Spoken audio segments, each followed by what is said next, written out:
नायगाव तालुक्यातील मौजे देगाव येथे अखंड हरिनाम सप्ताह, ज्ञानेश्वरी पारायण आणि संतकथा चरित्र तसेच कीर्तन सोहळ्याचे दिनांक 5 फेब्रुवारी 2025 पासून आयोजन करण्यात आले होते।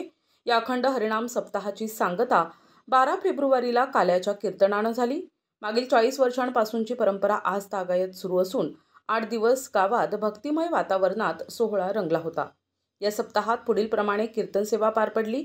5 फेब्रुवारीला मधुसूदन महाराज कापशीकर, 6 फेब्रुवारीला बाबू महाराज काकांडीकर, 7 फेब्रुवारीला संकेत महाराज यादव, 8 फेब्रुवारीला अच्युत महाराज दस्तापूरकर, 9 फेब्रुवारीला राम महाराज ठाकूर बुवा पंढरपूरकर, 10 फेब्रुवारीला रविराज महाराज काळे पंढरपूर, 11 फेब्रुवारीला मधुकर महाराज सायाळकर, 12 फेब्रुवारीला सचिन महाराज आनंदे यांचे काल्याचे कीर्तन झाले। या सप्ताहात भागवताचार्य, बालकीर्तनकार, हरिभक्त परायण ज्ञानेश्वरीताई भोजदरे नाशिक यांच्या वाणीतून संतकथेचा लाभ पंचक्रोशीतील भक्तांना मिळाला। यावेळी पंचक्रोशीतील गायक, मृदुंगवादक, भजनी मंडळींची उपस्थिती होती।